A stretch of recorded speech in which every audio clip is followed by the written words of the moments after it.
It should have alerted us to that something was going on. I find it incredibly ironic that the attack and sinking of this Japanese submarine an hour before the planes arrived did not alert us.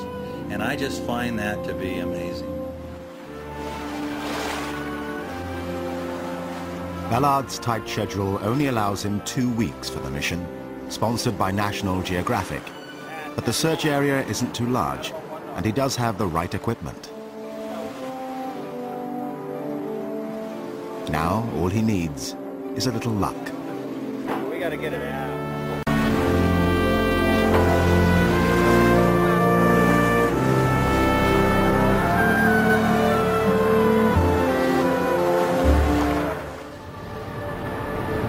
November 26, 1941.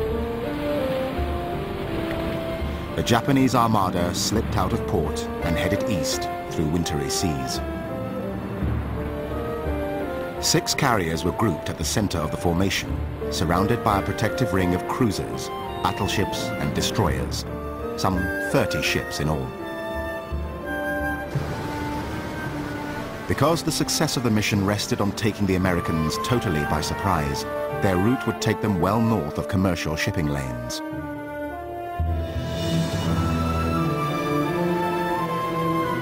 If another ship spotted them, the mission would be in jeopardy and possibly called off.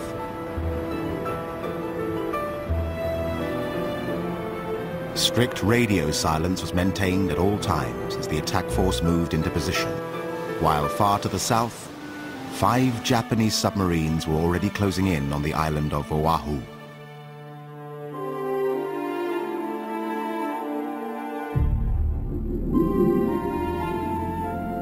Each mother sub, as it was called, carried 1 midget submarine lashed to its afterdeck. Each midget sub would carry a 2-man crew into battle, 10 hand-picked, highly trained young men who were prepared to die for their country. On the night before the attack, they would penetrate Pearl Harbor, wait on the bottom for the planes to strike, then fire their 2 torpedoes at any large ship in their range.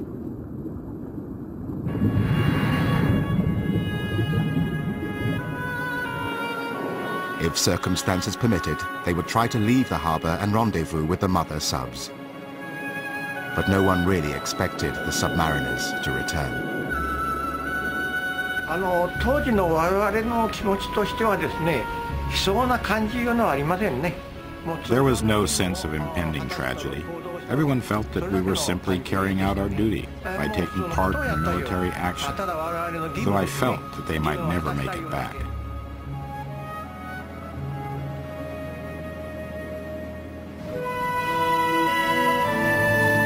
Day 1 of the search, about 2 miles outside the narrow channel that leads into Pearl Harbor. It was here, somewhere, that a destroyer called the USS Ward was patrolling in the early hours of December the 7th, 1941. I was thinking that we were a little more that way, but Rush says no, we were a little this way. Yeah. But we were. Well, then you average those 2, right? It's the history that tells you what you need to know. And so you have to steep yourself in history, and you have to read all sorts of sources because a lot of history is conflicting. From another direction.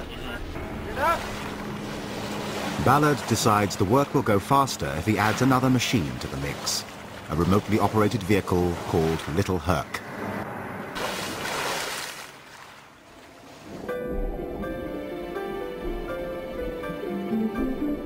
Little Herc is tethered behind a bulkier imaging system called Argus, and the 2 vehicles descend to 600 feet. In the control room, the team gets its first glimpse of the sea floor.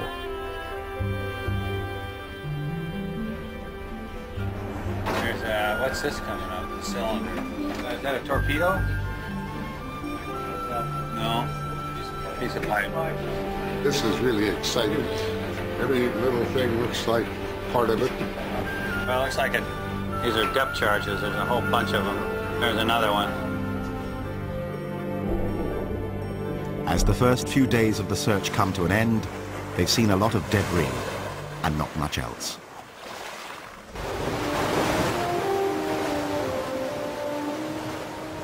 December the 7th, 1941, a few minutes after midnight. 10 miles away from the mouth of Pearl Harbor, the 5 mother submarines prepared to launch the midgets. The Japanese crews could see the lights on Waikiki and make out strains of jazz when the wind shifted. Dewa watched his friends enter the midget sub and spoke to Yokoyama one last time over a phone link. I said something like, "Take care to them." I didn't say anything special, just words of parting said on the phone, very normal. Even though the fact that they wouldn't return was a foregone conclusion, we didn't talk about it. You're sneaking into a harbor and you don't want to trip the alarm and let the Americans know that the war has begun. And so you must be extremely nervous. You've got to be just on pins and needles. And then, the first missed opportunity for the Americans. At 3:42 a.m., an officer on board the minesweeper Condor spotted a periscope in the water 50 yards off the port bow. Condor alerted the Ward, patrolling the approaches to Pearl Harbor. But the Ward's new skipper misunderstood the message and went to look in the wrong place. The one thing Japanese planners feared most had occurred. 4 hours before the attack, one of their ships had been spotted. And nothing happened.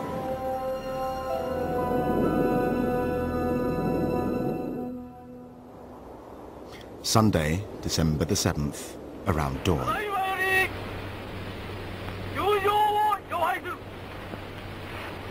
Aboard the 6 aircraft carriers, the pilots and planes of the first wave began to assemble.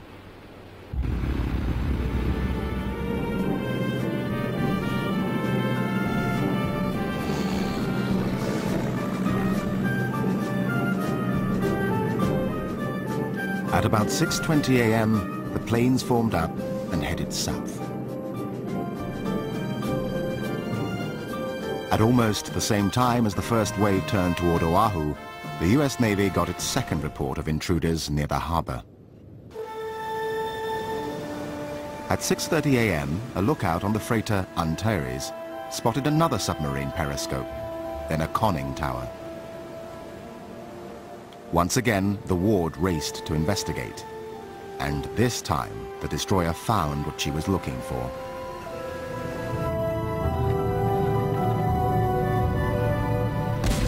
And all of a sudden, number 1 gun fired, and they missed because their elevation wasn't great enough. We were that close. And then number 3 gun fired. I saw the splash, the water line of the conning tower as the shell hit the conning tower. It must have rang like a bell. I mean, just must have been an incredible explosion that went off right next to their head. I mean, remember the skipper is standing in the conning tower and the shell hit the conning tower. You would think he must have died instantly. Or did he? Because they then began to dive, so clearly they weren't dead. And they then began to dive, and no sooner did they dive and the depth charges are going on.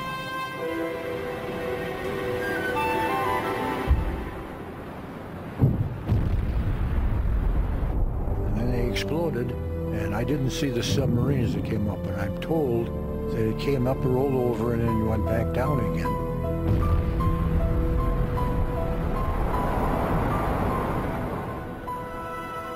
After the depth charges that we dropped, I can't see any way it could have gotten away from us. At 6:51 a.m., Skipper William Outerbridge of the Ward radioed headquarters that he had seen and fired upon an unidentified submarine. He repeated the message 2 minutes later. At headquarters, the Ward's terse report slowly worked its way up the chain of command.